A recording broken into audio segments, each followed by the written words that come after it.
Hi there, everyone. I'm Marc Alcubé, the host of Expat Experts podcast, and this video is extracted out of a longer interview that I had with Daniel Carrizales, a British Venezuelan expat who is currently living here in Greece and has a very successful YouTube channel called My Greek Lifestyle. But I was missing as well my old life and my friends like I said, I had something going on in Venezuela, so it was very tough to give it up, and especially at that age, early 20s, and it was a cool job as well in a recording studio. So I was already blessed in Venezuela. Like, why I can't say that I was unemployed or had any type of hardships in any way or shape or form to say like I need to leave this country.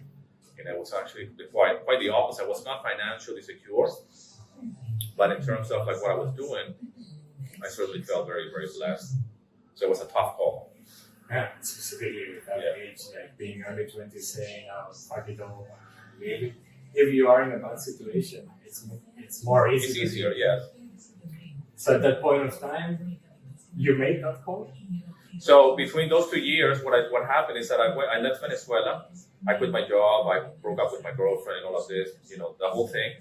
I was in Houston and I was working in a McDonald's for a few months, and then they were kind enough to understand about me leaving the country because of visas and whatever. Don't want to get into the legalities of it all, but I just had to leave the actual country, and they were okay with it. They're like, listen, I have to go back to Venezuela. I don't think you can do that nowadays in the States. I mean, like go and show up like a tourist and just get a job. I'm sure it's much harder now. But I did what I had to do, and because I spoke Spanish and English, it came in very handy.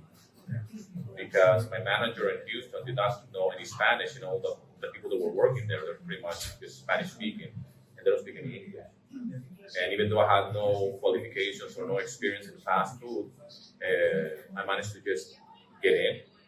But they were very kind to say, like, yeah, go back to Venezuela for a month or two, and then come back whenever you're ready. But in that process, when I go back to Venezuela, I still have that old job, so to speak. And I'm hanging out in the studio and I'm with my friends, and because it's music and it's a very. So back in the day, you were already around composing and. I was not composing. I was working in a recording studio, just recording other people's music. Doing the recording. So. Yeah, and I was in a band as well, so it was very, it was an atmosphere that I was like, okay, this is where I belong. So 1 minute I'm working in McDonald's, and then the next minute I'm back in Venezuela, in my environment. In the music, like live and everything. So there was a process like that for 2 years, and until I went back to America, and finally I had to make up my mind, really, because I was not going to stay in the States. So I was like, either I stay in America, which is not going to happen because of visa and this kind of things. So for you, it was like either I go to UK because it's something that I had in the back of my mind for a very long time, or I go back to Venezuela because I have my life more or less going.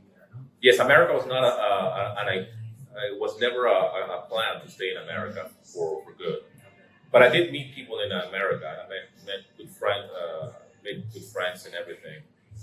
But I couldn't stay because of visa, and because I was old enough already. My mom could not apply. Like, hey, I have a kid. But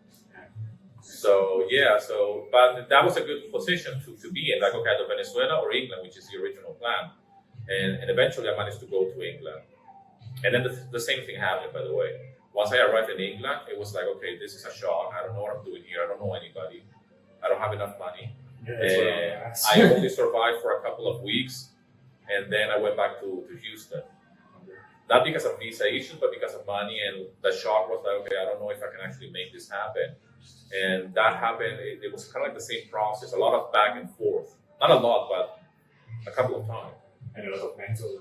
Yes, I was just drained. Yes, I mean, at some point I was in England calling my friends back home in Venezuela saying I can't do this, and I'm actually going back to Venezuela. So I have given up already. And in my mind, I actually called my friends and like, I'm going back. Do I still have a job? All of this, and I did it actually. I actually gave up the whole idea of being in England, even though I was there, and it changed my life completely just being there.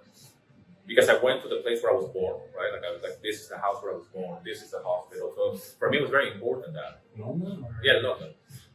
That's a shock also because London is a very special city in itself. It has its own vibe, its own way of doing things. Yeah. a lot of like, okay, this work mentality also, which doesn't help people to make friends easily. And so yeah, but I didn't survive that long there. I arrived in a couple of weeks, and then I ran out of money very quickly, and I went back to Houston, and then from Houston, same story, you know. I don't want to be in Houston, I can't stay in Houston anyway, so I'm going back to Venezuela, and that's what I did. Only to repeat the whole cycle all over again, and then go back to Houston one more time, and then go back to America, to England. So there was a lot of back and forth. I was very afraid of just cutting or burning the ships, so to speak.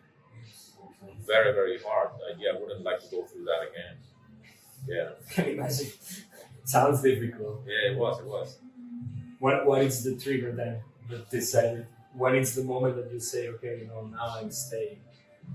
When I was in England, my second time when I went to England, that it was like my second time and probably the last chance that I had to just, okay, I'm here, I don't have any more money.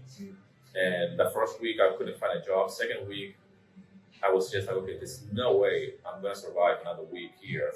And I was living with an English family who were renting flat rooms for students and for people that were just from other countries. And there was two flatmates there. One of them said to me, like, they're looking for somebody to work in Starbucks, which is a coffee shop, obviously. And, and they're looking for people, and, you seem to be good for the job since you have worked already in McDonald's. So everything kind of like unfolded very quickly. So at that point, I'm already like giving up on the idea like this might happen. But I show up to Starbucks the next day. And I said, you know what, I have already qualifications, I have experience in the fast food industry, blah, blah, blah, customer service, and kind of like, again, the same issue is, okay, what's your status? So I felt very empowered because of that. I said, well, I'm a British citizen, even though I don't look British or I don't sound British. So I could just get a job like that. It was just a matter of being in the right place at the right time. And the reason why I got a job in the Starbucks shop is because there was nothing else at the time for me. It was just like, I need something right now. So I got a job. I used the whole McDonald's experience because of that to get that job. And that was my, my first step in the right direction to get a life in England. And that's where I met my wife. And I didn't last that much in that job, but that's where I met my wife, which I'm still married with up to this day. So, well, at least you extracted the very good part. Yes, it was very good. If you liked this short video out of the full episode, you can find the link to it around here and in the description below. Of course, if you are also interested in checking out other episodes, please subscribe and like.